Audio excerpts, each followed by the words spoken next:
आदिलशाह यांच्या घरी आहे।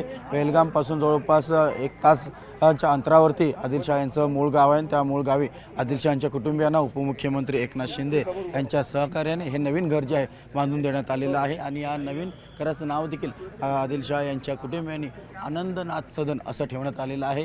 हे नवीन घर आहे ज्याचं आज आदिलशाहच्या कुटुंबियांना इथे राहण्यासाठी देणार आहे। नवीन घर बांधण्यात आलेलं आहे। कशा प्रकारे एकूण हे घर बांधण्यात आलं आपण इथे पाहू शकतो।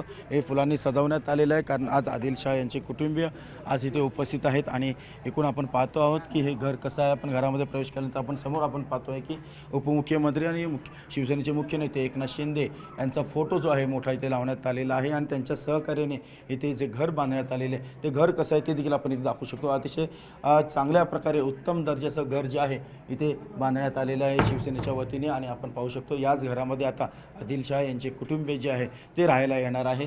त्यांनी आभार व्यक्त केलेले उपमुख्यमंत्री एकनाथ शिंदे यांचं कारण त्यांनी खऱ्या अर्थाने मदत जी आहे त्यांच्या कुटुंबियांना आवश्यक ती मदत जी आहे ती केलेली आहे। आदिलशाह यांचं कुटुंब अतिशय गरीब कुटुंबातील आहेत आणि आपण पाहतो आहोत समोरही त्यांचं स्वयंपाकघर आहे।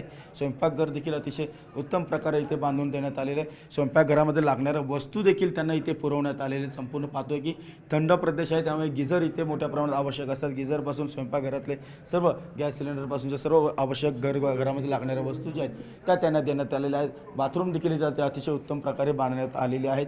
घरामध्ये आपण पाहतो की वरती देखील त्यांना एक राहण्यासाठी वरचा मजला जो आहे तो उपलब्ध करून देण्यात आलेला आहे आणि एकूण आपण पाहतोय की आदिलशाह यांनी जे पर्यटकांचे जीव वाचवले प्राण वाचवले त्यानंतर त्यांचे कुटुंबीय जे आहे ते उघडं पडलेले कारण आदिलशाह हा एक घोडेवाला होता आणि घोड्याचा व्यवसाय त्यांचा होता पारंपरिक आणि त्या व्यवसायातून आपण पाहतोय की त्यांना उपजीविकेचं साधन होतं। मात्र आदिलशाह यांच्या मृत्यूनंतर कारण दहशतवाद्यांच्या या गाढ हल्ल्यानंतर आपण पाहतोय की आदिलशाह हे जे कुटुंबीय जे आहे ते उघड्यावरती आलं होतं आणि त्यानंतर आपण पाहतो आहोत की त्यांच्या कुटुंबियांना एक सहारा देण्याचा प्रयत्न जो आहे तो शिवसेनेकडून केला जातो आहे।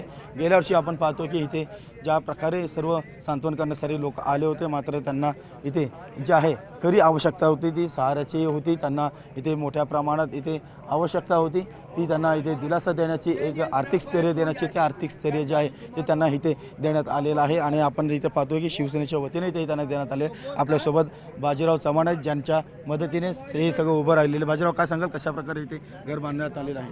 आता मागच्या 22 एप्रिलला जो पुलवामा अटॅक झाला त्याच्यामध्ये आपले हिंदू 26 लोकांचा मृत्यू झाला आणि त्या काही हिंदू लोकांना वाचवण्यामध्ये आपला आदिल हुसेन शाह घोडेस्वार मुलगा होता त्याच्यावर बी आतंकवाद्याने हल्ला केला। त्या हल्ल्यामध्ये त्याचाही मृत्यू झाला।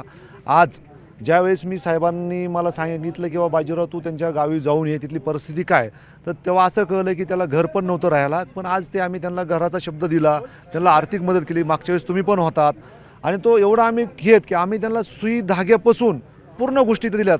स्वतःचे कपडे राशन 1 महिन्याचं राशन दिलं पूर्ण TV तिथं दिलेलं आहे त्यांना।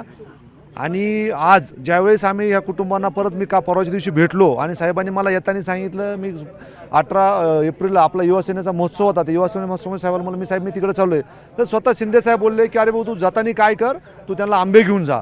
ज्यावेळेस मी त्यांना आंब्याची पेटी देतो तेव्हा त्यांच्या डोळ्यातून अश्रू आले की एवढं संवेदनशील नेतृत्व तुमचं असेल इतकं म्हणजे आम्हाला वाटलं नाही किंवा एवढं बारीक गोष्टी बघतायत आणि देताना आंबे दिलेत तर एवढे ती फॅमिली खुश होते। आणि तुम्ही आज बघताय सगळी लोक किती जमलेत आज शिवसेनेचे लोक पण इथं किती झालेत आज भगवमय वातावरण झालं इथं। त्यांचे कुटुंबियांनी आभार व्यक्त केलेले आहेत आणि आनंदनाथ सदन असं या घराचं नाव जे त्यांनी ठेवलेलं आहे। तर एकनाथ आमचं साहेब त्यांचं म्हणणं होतं की एकनाथ सदन नाव ठेवा पण मी साहेबाला जेव्हा फोन केला तर साहेब बोलले की नाही आपले ज्या गुरुची शिकवण आहे त्या गुरुचं नाव द्या म्हणून आनंदनाथ सदन नाव दिलेलं आहे। आनंदनाथ सदन जे नाव जे आपण इथे पाहू शकतो की आनंदनाथ सदन असं इथे दिलेलं आहे। कृतज्ञताची जी आहे ती व्यक्त केलेली आहे आणि स्थानिक इथे काश्मीरी जे नागरिक आहेत ते देखील मोठ्या संख्येने यावेळेला या सोहळ्यात इथे उपस्थित झालेले आपल्याला पाहायला मिळतात। व्हिडिओ जर्नलिस्ट गणेश काळेसह उदय जाधव, न्यूज 18 मराठी, पहलगाम।